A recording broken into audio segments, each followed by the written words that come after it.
there, which is why it's showing this resilience. And meanwhile, the Marines are inbound, and now the 82nd Airborne are coming to the region. For what purpose? Well, maybe they're trying to show resolve, back up, a threat to the stick as well as the carrot, or perhaps they are the next stage if there is not a deal. And I'd say that if you were a betting island, which is the main export terminal for Iranian oil, to put pressure on the regime. Yes, I mean, really, elite, highly trained, extraordinarily well-armed troops, but not that many of them, actually. It's not like Iraq 2003, where I think at one point there were 300,000 troops involved from the US and its allies. The Brits alone sent 45,000 troops. So we're talking about getting on for 5,000 Marines at this point and a few thousand paratroopers. Formidable, maybe enough to take an island. They'd still have to hold it. And all along, the Iranians have shown they've got a plan, and they will have a plan for that. And in Iraq, as you and I both know, because we were there, the Ba'athist structure disintegrated and local commanders started taking things into their own hands. If power is decentralized in Iran to that extent, then it's likely, is it not, that there are local colonels in different regions of Iran who are now calling the shots? Well, their strategy for riding out the decapitation strike, as it's called, when they killed the supreme leader, was to already say to their local units, if you don't hear from us, don't just keep the missiles in storage, use them. But as well as that, at the same time, the regime is structured with these layers of interlocking institutions and a circle of people who've been working together for many, many years at the top as well. And that is structured for survival, so that the Iraq under Saddam Hussein, Libya under Colonel Gaddafi, that was one man and his family and his tribe and his cohorts.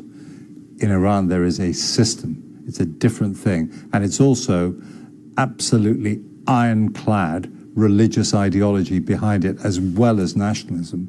And that is a strong combination, as they're showing.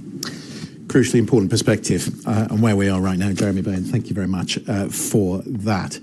Now, whether you're joining us on YouTube, TikTok, Sounds, radio or TV, thanks for your time today. We'll be back at the same time tomorrow, of course, with the Iran War Today.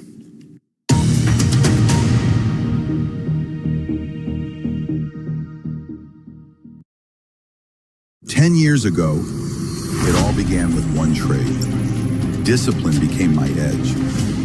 And today, I trade confidence and consistency. 10 years of helping traders grow. FTMO. She is kind of a big deal. And no, it's not about her big office. Thanks to her big connection that keeps her big business always on. You too can be a big deal when you keep your business always on. Enjoy monthly payments, zero interruptions, predictable billing, and best-in-class coverage without daily recharges. Stay on always with Airtel Business Postpaid. Call 125 or email business.support@ug.airtel.com to sign up. Airtel, regulated by the Ghana Communications Commission.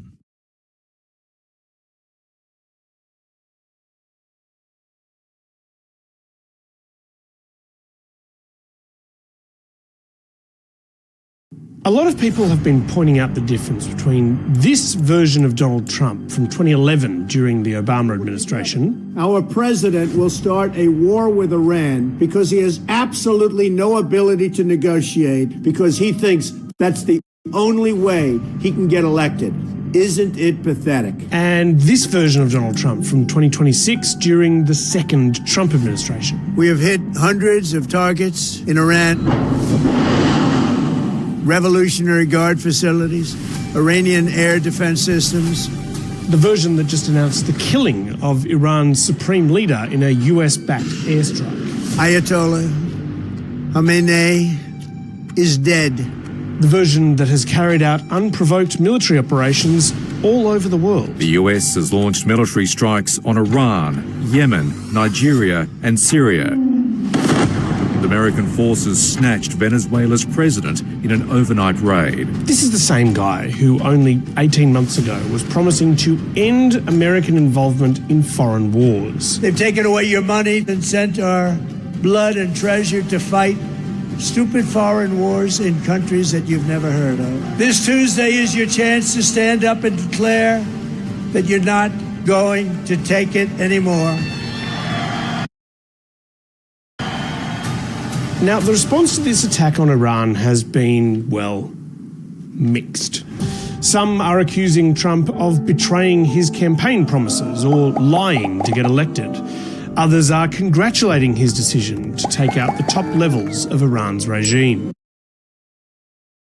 President Trump puts America and Americans first. He doesn't hesitate, and neither do our troops.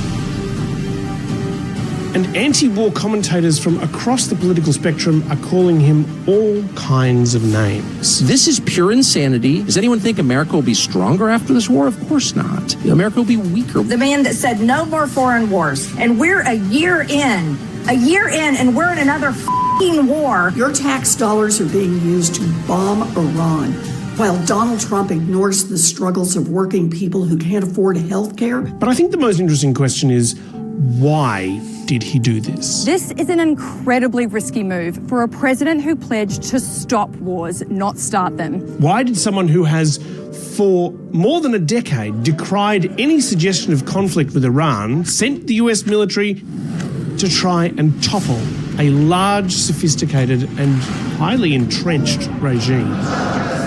Over the next few episodes, we're going to be taking a deep dive into Iran.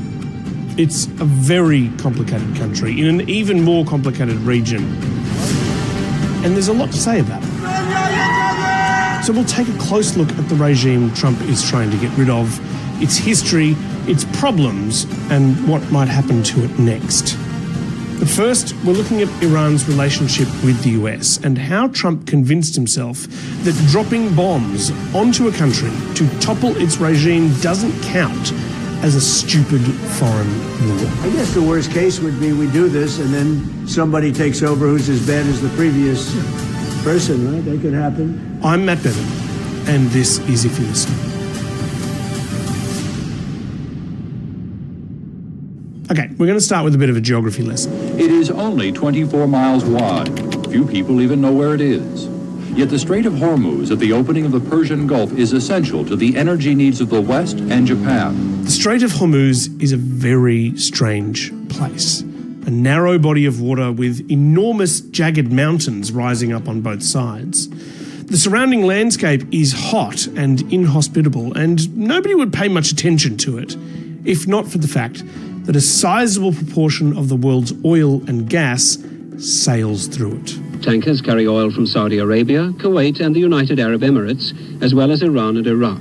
Before being deposed, the Shah of Iran saw keeping the strait open for trade as vital to his country's survival.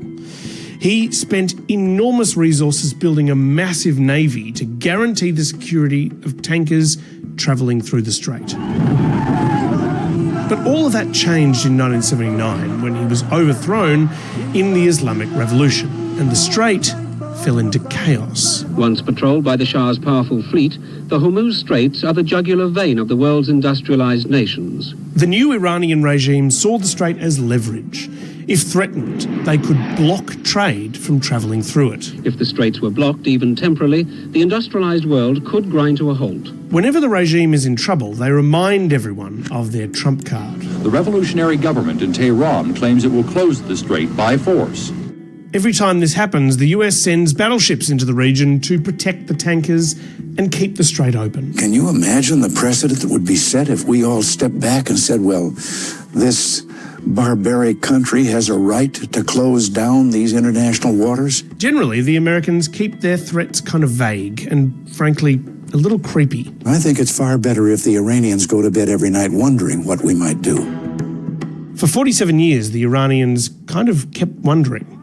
They've made threats of a blockade of the strait about once every decade since the revolution. Today, closing the Straits of Hormuz for Iran's armed forces is really easy. Or as the Iranians say, it will be easier than drinking a glass of water. But despite those threats, It's never been completely closed to shipping before. One of the times those threats ramped up was in 2019, during Donald Trump's first term as president. Tensions in the Middle East have increased dramatically after attacks overnight on 2 oil tankers in the Gulf of Oman. These unprovoked attacks present a clear threat to international peace and security and an unacceptable campaign of escalating tension by Iran. But exactly what Trump was going to do about it was unclear. Donald Trump has so far said he doesn't want conflict with Iran. That's put him at odds with some in his administration, like National Security Advisor John Bolton. John Bolton. Thank you very much.